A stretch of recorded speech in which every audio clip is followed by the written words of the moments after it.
fellow Zracon, I, Wise Lumgar, reach out to you in the hour of great danger. A danger that was brewing in front of us for countless years, and yet we still failed to notice it. Danger that not even our holy texts warn us about, for we, my fellow believers, have been betrayed by the very thing most dear to us. I know that many of you will dismiss my words as heretical. I know many of you will think me corrupted by the darkness, but despite of what you may think, I beg you, I pray that you will listen, for our very existence is in question today.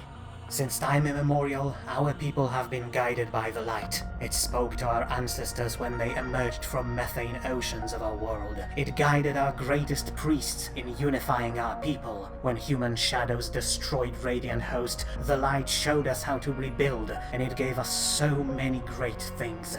You have all seen how, in recent cycles, our understanding of the stars grew and all the powers that we have mastered. The Zracon of today are infinitely more enlightened than the Zracon of old, for we can speak to the stars themselves and listen to the tales they can tell us. But all of this is a lie. The light, if it's even called that, guided us not because it cared for our people, but because it wanted to ripen us, to prepare us for the harvest, waiting for a right moment to make it move. And what's worse, it told us. It told us of its plan ages ago, and yet we were too blind to understand it.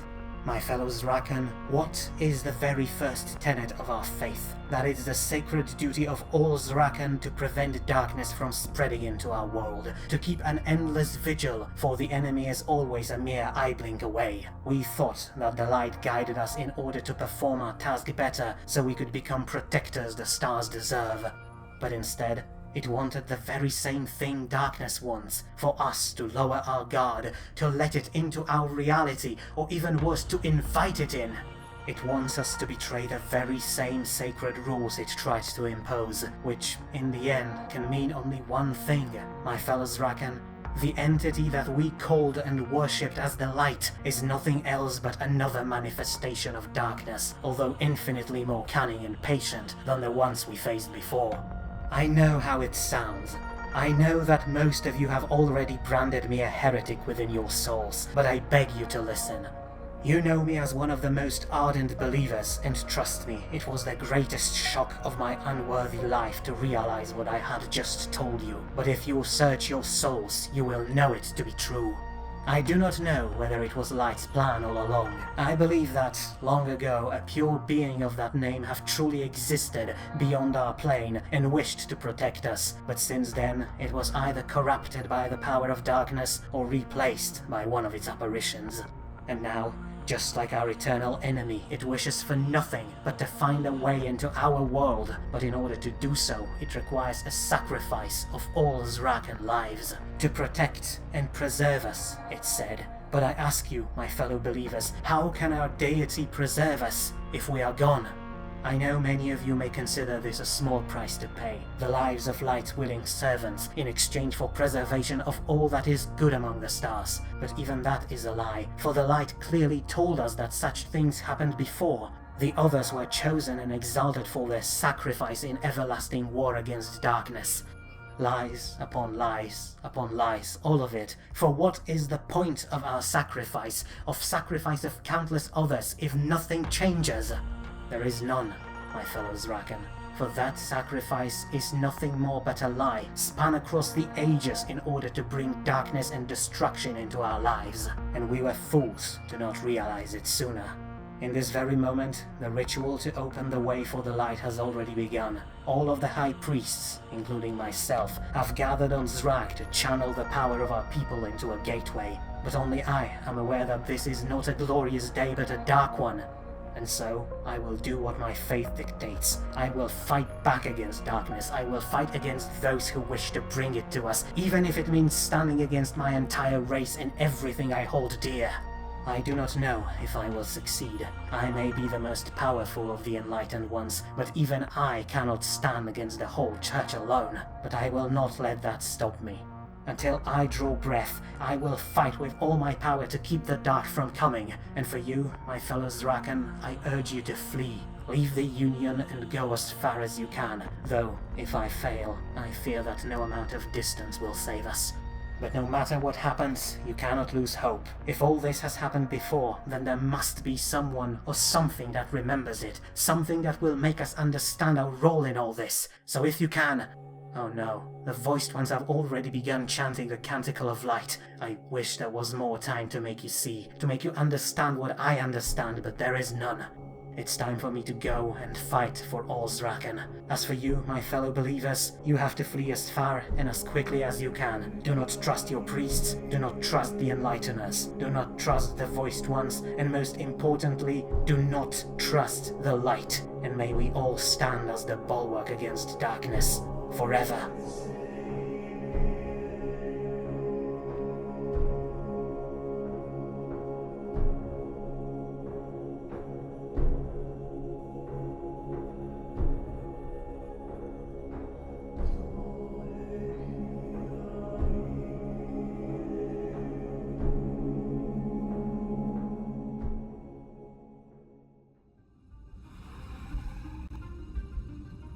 Hello there, citizens, and welcome back to Second Chance.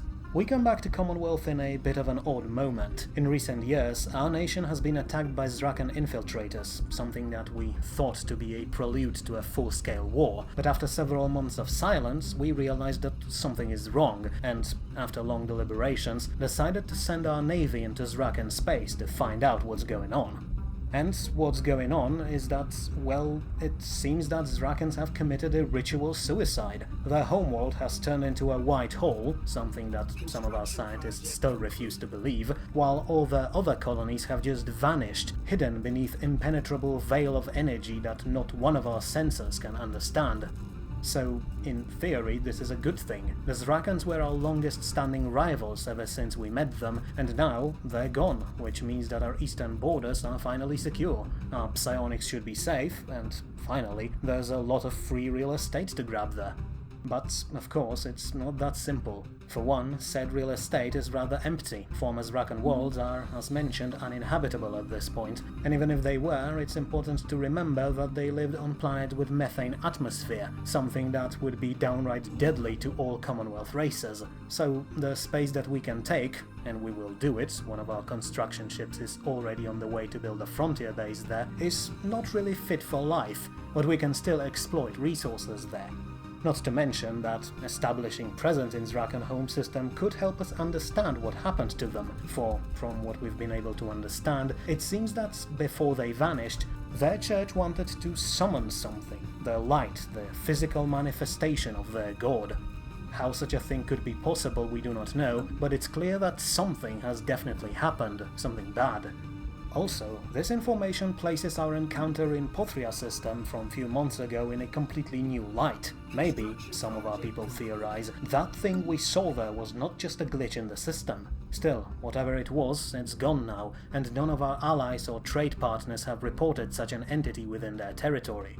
So for now, we'll keep our eyes open, but in all probabilities there's no reason to be alarmed here, so we can cautiously get back to work.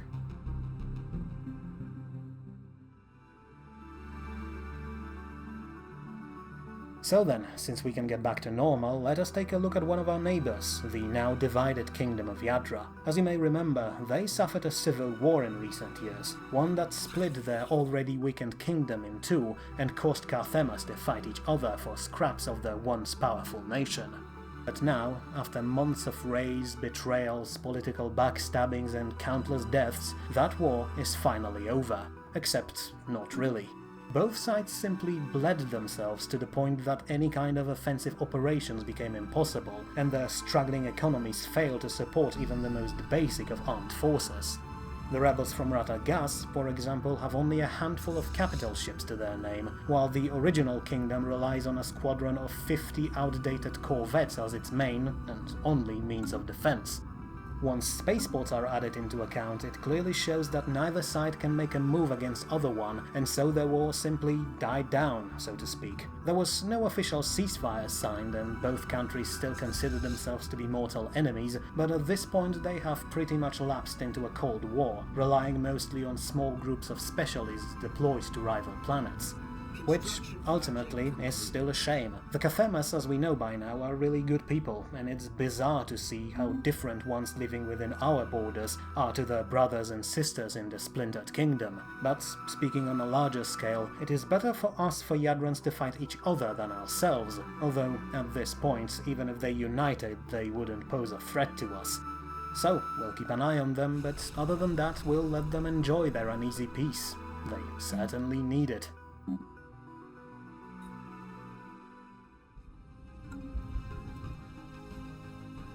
Speaking of peace, you may remember the dead civilization from planet Valen, an entire race of insectoids that, shortly before we left our own star system, have annihilated themselves in a global nuclear war.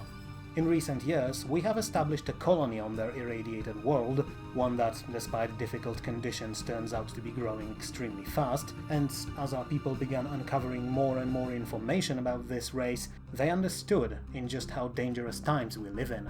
The Valen were primitive compared to us, and yet they still had means to eradicate themselves. We have weapons that are hundreds, if not thousands of times more powerful, and we can manufacture them with unprecedented speed and efficiency. And that, paired with near-constant broadcasts from Valen, ones that show their destroyed civilization, caused colonists there to develop a pacifistic civil movement. They do not want to get into the council, interestingly, but instead they simply began public campaigns all across the Commonwealth in hopes of convincing both our citizens and our leadership to disarm ourselves and accept a peaceful way of life. Very idealistic, there's no denying that, but not exactly possible, especially considering some of the neighbors that we have. So, we should probably expect an uptick of anti-war sentiment within our nation, but we're not going to do anything about it. While disarming ourselves is out of the question, peace is something that we would certainly enjoy now. The 24th century has begun in a terrible way, so a few decades of calmness would surely be welcomed.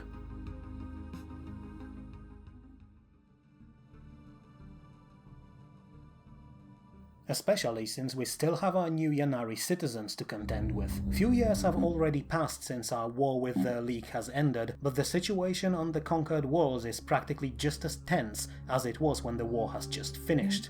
The Yanari still hate us, especially the former slave masters, and even liberated slaves are not exactly eager to see us in charge, simply because, for all their lives, they have been taught that Yanari are above all other races, and the very idea of lesser species being in charge is revolting to them. Fortunately, the slaves at least acknowledge the fact that we have freed them from their bonds, so at the very least they don't cause too much trouble, but in the end, we still need to keep a sizable military presence on former Yanari planets, especially on Frishak, if we want to keep our new acquisitions under control. Overall, Frishak is, at this point, in a very fragile but balanced situation. As long as we keep our presence there, we should be able to prevent any other uprisings. Fortunately, the situation is slightly better on former Yuri worlds, even though Yanari living there are even more unruly than the ones on Frishak, since, not that long ago, they were the masters of these planets, with Yuri serving as slaves and servants. So now, with the roles changed, to a degree, the freed slaves act as a balancing force to their former Yanari masters, and the Yuri do an extremely good job of keeping their worlds under control. Although it has to be said that there are quite a lot of reports of violence and unexpected accidents that many Yanaris seem to find themselves in. Now, we should probably stop Yuri brutal methods, but at the same time it's clear that after decades of abuse they need to get the vengeance out of their system, not to mention that it would be really difficult to find someone who actually cares what happens to the Yanari. So for now, we'll just turn away and pretend that nothing is happening, and hope that the Yuri will realize that if they continue on their path, they will be no better than their former masters were.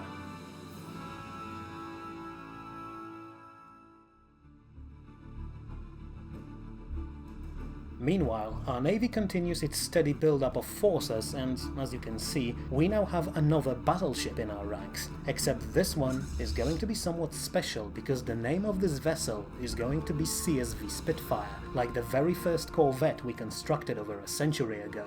And the reason for that name is very simple. After remaining in the council for several years in order to help our new management understand the way Commonwealth works, our former chancellor, Miss Shu Lin, officially asked to be transferred back into the Navy so she could take her former position as an admiral. And though at first some people thought that she would try and take command of Manticore, since both Lin and Ibrahim dislike each other, it turned out that Lin simply asked for her own small battle group, one which she called Task Force Eagle, since during all her years as a Chancellor, her call sign was always Eagle 1. Still, because it's Shu Lin we're talking about, it was obvious that she wouldn't receive just some random cruiser as her flagship, and instead the High Command commissioned a new Spitfire, which will become Lin's new command ship, and a center of her task force. It won't be as large as Manticore, of course, since it's a support formation just like TF Archon, but it still will be formidable, simply because Lin will now officially serve as a handler to our very own Wraith, Nautilus, which, as of now, will become an official part of Task Force Eagle.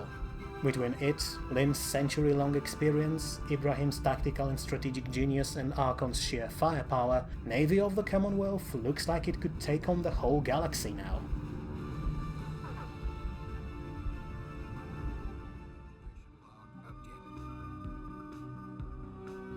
Warships, however, are not our only pride. Our technology is too, and right now, the very children of this technology, Vryn and Linesi, the two races we have created from scratch, are the proof of our advances. Few years ago, they were mostly blank slates, organic beings that existed and possessed mental capacity of humans, but had nothing to guide their minds. Today though, after a long and extensive project of introducing them into our society, it looks like they have finally realized what their lives are about, a final step on the road to sentience, though it has to be said that it was made with our help. Because during their assimilation, our researchers constantly monitored how Vryn and Linesi brains worked, and using our tried and tested method of genetic therapies, helped them develop along the paths they were most compatible with, since if we left that process to itself, it would have taken tens of thousands of years. First, the Linesi turn out to be surprisingly intelligent, as their brains form new connections even faster than our human ones. That intelligence applies to practically every aspect of their lives, but interestingly, it also seems that they have developed a certain focus on engineering and other hard sciences. And no wonder. As you may remember, they were designed to live on barren planets, and as such, their still short lives were mostly spent surrounded by various life-supporting technology. Granted, they may not need it themselves, but all our other citizens do, and Linesi developed a certain obsession with all things mechanical, in order to coexist more efficiently with their creators. Aside from that, they also developed a very interesting biological quirk. They became endothermic, meaning that they can control their body in order to change its temperature, something that will surely help them survive on their atmosphereless colonies. As for the Vryn, they were partially shaped by their homeworld as well. First, our observers realized that, despite Morana's extremely harsh climate of snow and ice, the Vryn turn out to be surprisingly good at cultivating various crops, going so far that, in mere years after their creation, they have developed their own variants of our own plants, ones that could be grown on Morana far more efficiently. But that was just the very first step, because once Vryn realized how good they are at various agrarian endeavors, they quickly expanded their interests to all matters biological, from DNA sequencing to creating new life in laboratories. But what surprised us was that, after their initial stupor and near complete lack of emotions, once their brains developed properly, the Vryn turned out to be surprisingly enthusiastic people. Everything they do, every job they perform, every discovery they make, even small things like talking to other citizens, the Vryn approach them with open arms, hearts and minds, and within less than a decade, they turned from stone-faced stoics into one of the most optimistic and idealistic citizens within the Commonwealth. And although they do not have their own planet yet, like the Linesi, since we're still terraforming one for them, they look to the future with bright-eyed optimism, something that many humans say remind them of themselves from a century ago. Back then, when the Expanse project started, humanity was just as positive as the Vryn are today, and now many of our citizens, who still remember these times thanks to our amazing technology, agree that it should be our duty to make sure that Vryn will keep their attitude for as long as possible.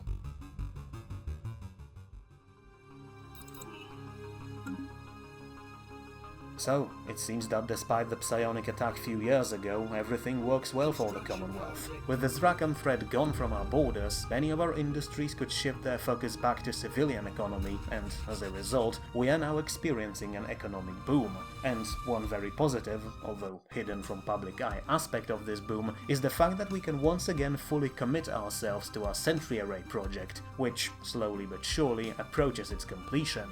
If everything goes well, then in less than a decade our galaxy will have no secrets from us, and maybe then we will finally find answers to great many questions that we still have.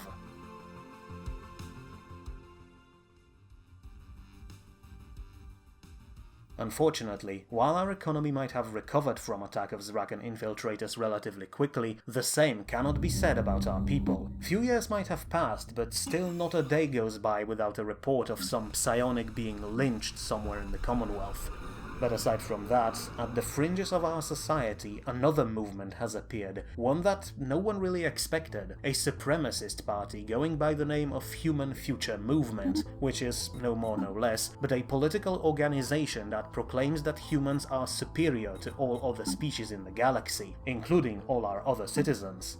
Now, we already had a few xenophobic movements before, but they were mostly isolationist ones, usually founded by people from the worlds we conquered who wished to retain their cultural identity. But this HFM is very different, and they openly antagonize all non-humans inside and outside of our borders. Now, the party itself was very short-lived, and mere day after its official creation, Chancellor Kuo called the council to vote on outlawing it, which happened by majority vote.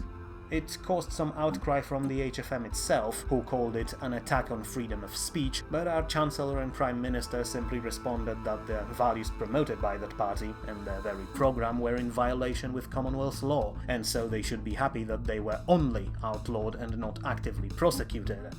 So, the supremacists lost the only tiny bit of political influence within a day, but that does not mean that the problem went away. The very fact that this party gathered support of over 2 billion people is a sign that our society has taken Zracon attack worse than we initially suspected. So now, we are going to have to work to ensure that this sentiment will not spread, because, as we well know, around half of our population are non-humans. If someone tried to suddenly demote them to lesser species status, things would probably become very ugly very fast.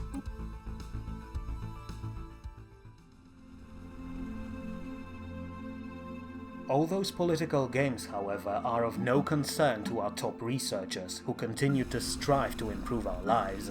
As you may remember, some time ago we brought samples of living metal back to Curaçao in order to research them more efficiently, since, as we learned, this substance is actually a swarm of microscopic nanobots working together in perfect unity. Now, Dr. Poniewski's division already figured out the way they were programmed, something we already used in our shipyards, but the true challenge there was to try and replicate this technology. That required an absolute ton of work, since creating complex machines on such a tiny scale was practically impossible, until one fateful day a few months ago, when our new head of engineering division, Mahesh Pilal, created a first experimental nanobot together with his team. And, since then, an avalanche of discoveries began, simply because miniaturization on such a scale could be applied to nearly all aspects of life, from massive constructions, which can now pretty much build themselves once we program the nanobots with proper designs, to microscopic things like neural implants. And it was that experimental neural implant that changed everything, because it allowed combined team of bioshock and theoretical researchers to finally map the human brain, and then the Kithri brain, and then the Aramathi brain, and so on and so on. And with those scans in hand, with knowledge of how everything within our heads works, with the map of every thought and every emotion, Dr. Poniewski arrived in the Science Council in early December 2308, and presented a project that caused several of our researchers to faint from excitement. After the meeting, it was officially named as Artificial Evolution Project, but to Poniewski and his team, it will always be known by its original name: The Flesh is Weak.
Hey, how's your hearing now? Good, and I can speak. Looks like we really made it. Okay, great. So, while everything's booting, we can go for personality test, right? Of course, better to make sure that everything is in its place, metaphorically speaking. Sure. Okay, so question number 1, how did you develop wormhole technology? I didn't. I wrote an algorithm that figured it out for me, and for the first few jumps we had no idea how it actually worked. Quite a lot has changed since then, though. Fair enough. Question number 2, what have we done during our honeymoon? We went to that beach resort on Zanam, Nova Roba, I think. You wanted to collect seashells. I ran tests on seashells. Very amusing trip, really. I think Adhira mentioned later that we accidentally discovered some new species of coral there. Yes, we did. Good one. Now for the final question. Who is the person you hate or hated the most in your life? Nestor, a brilliant mind poisoned with conservatism, the worst kind of genius that can exist. He scrapped so many projects claiming that some things are best left undiscovered. Shame that he's no longer with us, of course, but nonetheless I'm happy that his successor is different. Okay, I think that concludes this portion of the test. Good to see you, Roman. I can't tell you how happy I am to see that this transfer project worked. Still, how do you feel? You sure everything's fine? Yes, I think so. Only weird thing is that I'm subconsciously trying to breathe, even though I don't have lungs or parts that need them, and it makes me a bit dizzy. I'm sure I'll get used to it though, but I wish Adhira was helping out on this one. She knew human brain better than anyone. Oh, and it seems that all motor systems are up now, so I'll be getting up. Great. We can begin part 2 in a second then. Part 2? So it worked like I think I did? Patience, Roman. Testing first. Everything fine on your end? Yes, everything's shiny. I can walk, I can jump, I can apparently spin my head all the way around. Odd, but alright. Artificial nerves seem to be working too. I can feel everything I touch. So, can you tell me if the second part worked now? Nope. You can ask yourself. Roman? Oh, hell, it worked! It worked! It's going to be... Wait, hold on, it's going to be a nightmare if we'll both talk in the same voice. There, that should be better, but still, it's amazing, Trex. I knew that transfer of consciousness should be possible, but copying it? Just think of the possibilities. We already have, and you know full well that this is not something we can just broadcast to the public. I wouldn't understand. Not initially, sure, but you know how it works with technology. It's always black magic until suddenly nobody can live without it. Of course, copying people will have to be strictly monitored, or perhaps outright outlawed to prevent problems, but nonetheless, it's practical immortality we achieved here. Still, damn it, we were never good with the philosophical aspect of this whole thing. We'll go with we, okay? So, as we agreed, I'm going to pose as your VI assistant until people get used to this technology. Yes, an assistant that has all my knowledge and an added benefit of not having to eat, sleep or rest. If anything, it should be the other way around. But I get your point. Or, well, my point. Stars, it really is confusing. Still, what better way to deal with confusion than to dismantle it in the lab until we can understand every single atom of it, eh? So come on, we have thousands of tests to run and an entire civilization to uplift. Let's get to it.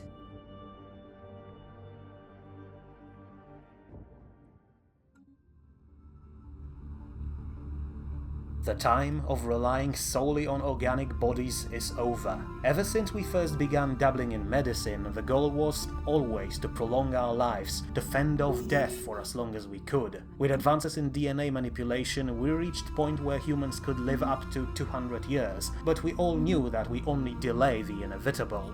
Our organic bodies, no matter how well improved or well preserved, would always eventually decay.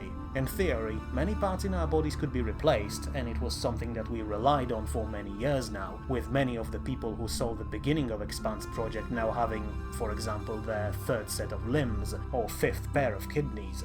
But one thing that we could not replace were our brains.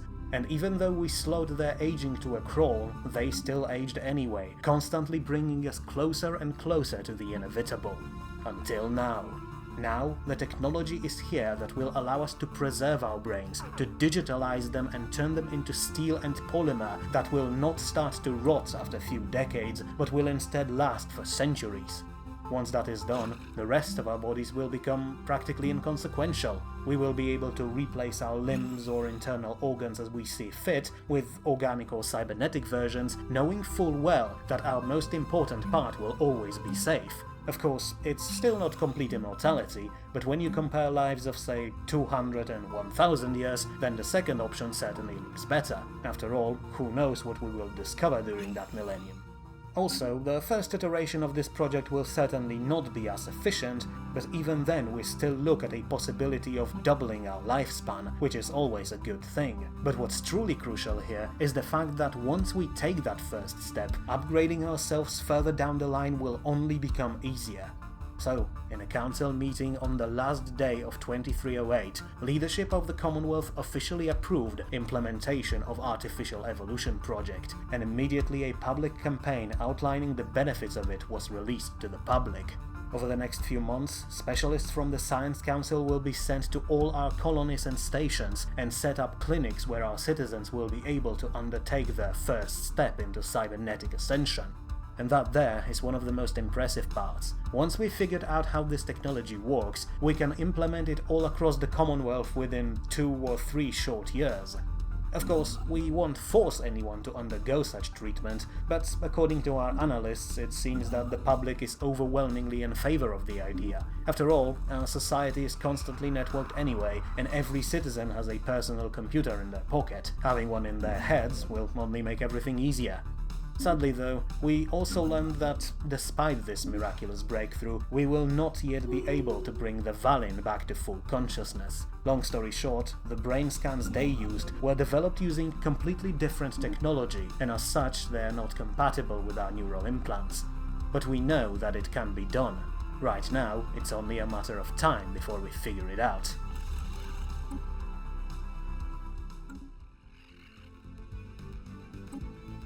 And for a while, everything seemed to go well. Our citizens responded well to our cybernetic ascension plan, our economy grew and Commonwealth prospered, until a fateful day of 24th of January 2310, when everything suddenly went to hell. In late hours of autumn afternoon, our High Command and the Council were shaken by an unexpected report from our frontier stations, located on Old Zracon border. They were under attack, but not by any kind of hostile fleet, but by a single star-sized entity that appeared out of nowhere. A few minutes before, the crew of these platforms picked up an unidentified energy signature that suggested that something was moving into their system. Per standard procedure, they decided to contact it, but since there was no response, they simply turned on their interdictor in order to bring that unknown thing for questioning. Only that, well, not one person expected that the thing that emerged from the hyperdrive was not a ship, but this bizarre thing made out of energy that made our sensors go completely crazy. And to make matters worse, it was also openly and fiercely hostile, attacking our positions as soon as it appeared, and it destroyed both platforms within less than a minute, barely giving our crews a chance to send off an emergency transmission. Fortunately, as was mentioned, the Commonwealth is almost fully networked by now, so even though our defenses were vaporized, we at least had access to their databanks. And there's no doubt about it, that thing that attacked us is the single most powerful entity we have encountered, able to output so much destructive energy that it could probably take down even our Wraith in just a single attack. Additionally, despite our stations firing their full complement of weapons at this thing, we failed to make even a slightest dent in it. If anything, it looks like it projects some kind of energy field that is similar to our shields, only far more powerful, that can easily deflect all incoming attacks. But there was something else, something that many of our specialists failed to notice at first, until one of the junior analysts ran the readings through our databanks. We have seen this thing before, mere months after Zracon Union vanished from our sensors. And suddenly, everything made sense. It seems that, despite it sounding completely insane, our fanatical enemies actually summoned, or at the very least, created something way beyond our understanding. We will not believe that they have brought the physical manifestation of their god into our world, because there must be some logical reason behind all this, but this doesn't really matter. What matters is that this creature is extremely dangerous, and we must start working on a plan on how to stop it. Luckily, there was one blessing there. The energy emanated by this thing was so powerful that we were able to predict what it would do, and at this point, it looks like it's preparing to jump into Shalani space, so at the very least, we were able to warn them. But nothing, not even our warning and all the data we sent them, could prepare them or us for what came next.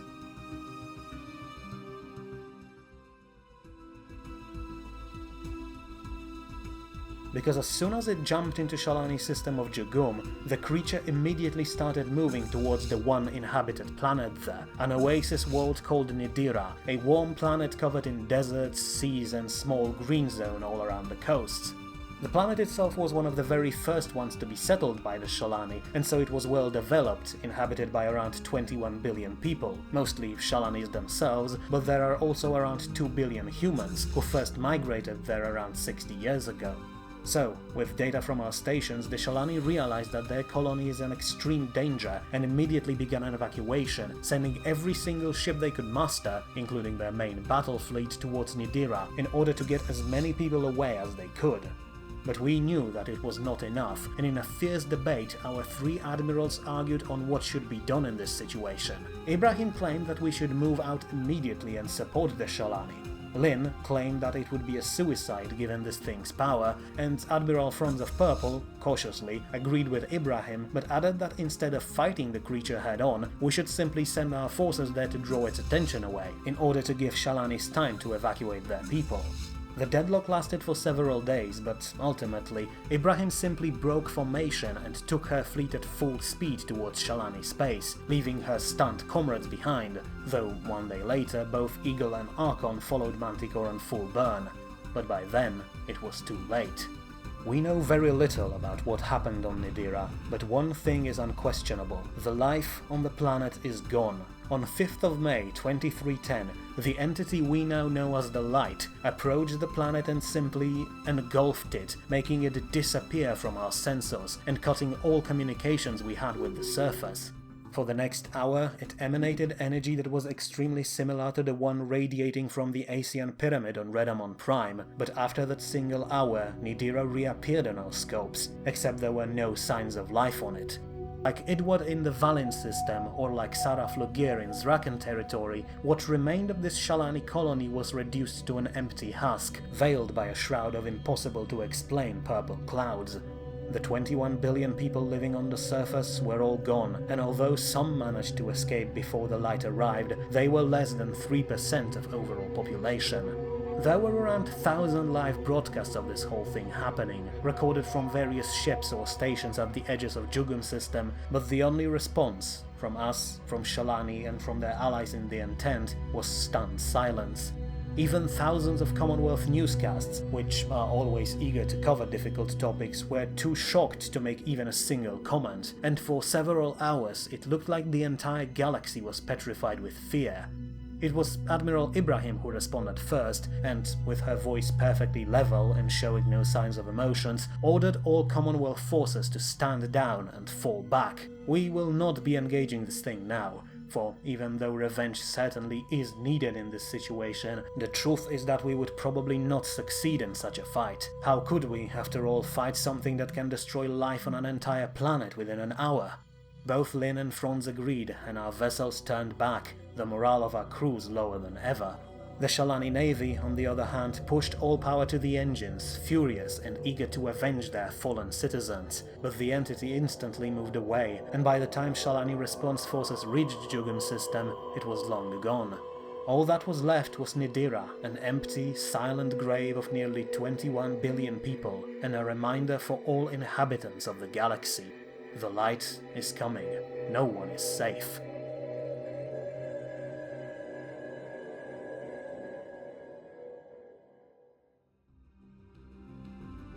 There were, however, some unexpected good news afterwards. Well, not really good, but not terrible news. The light, as it turns out, is surprisingly random in its movements. After it destroyed Nadira, we suspected that it would move further into Shalani territory, or even turn back and attack our worlds, but instead it just jumped far to Galactic North and, according to observers from the Zir Compact, disappeared into Shizri space.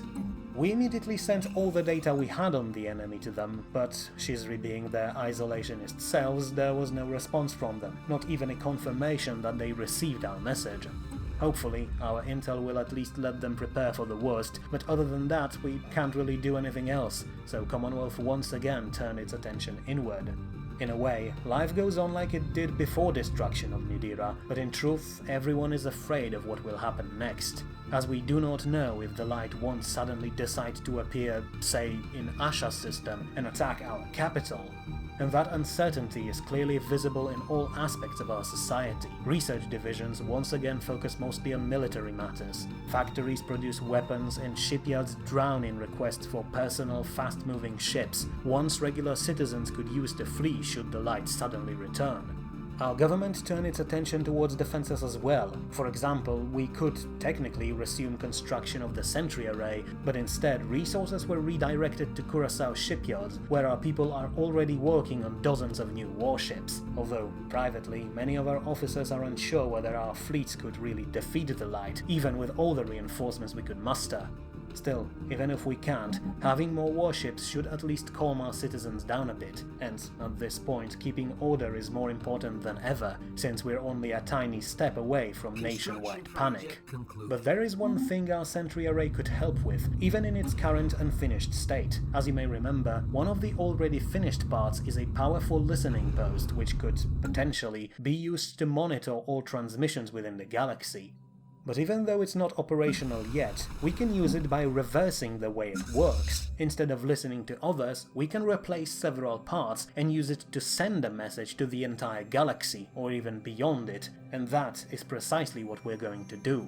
And so, in the year 2311, Commonwealth has sent out all the data we have on the light, as well as a rallying cry. It's obvious that not one nation in the galaxy can fight this thing alone, so, at least until the crisis is over, we should all band together, even with Imperials or Dis if necessary, and try to act as one to ensure that genocide like the one on Nadira will not happen again. And soon, the responses started to arrive. To the south, the Entente is anxious and scared, but willing to help. To the north, Ahadis are already mustering mercenary fleets to keep an eye on the light at all times.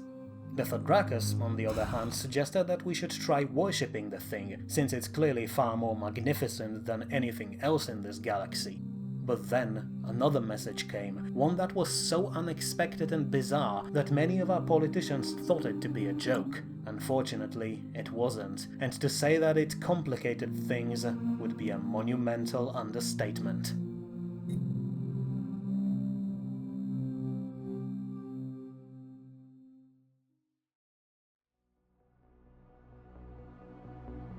And that covers the first part of our relief convoy, Mr. President. As we speak, 2,000 freighters are moving into your territory with humanitarian support, as well as terraforming equipment and crews that you will need to repurpose one of your barren planets to suit your people. We're also preparing a second convoy with worker droids that should help your work along, and as soon as we're done here, I will contact the Science Council about opening our databanks to you, as well as the rest of the Entente.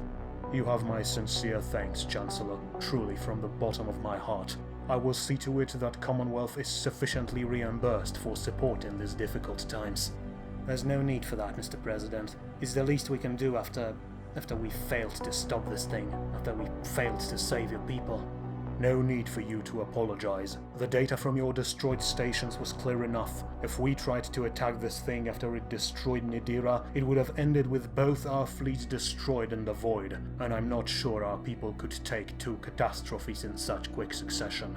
There are of course those, both within my government and within the Entente itself, who will see your inaction as an act of betrayal, but I will do my best to counter these accusations. If anything, the sacrifice of your border stations allowed us to evacuate few 100 million people from Nadira. Not nearly enough, but some is better than nothing in this situation.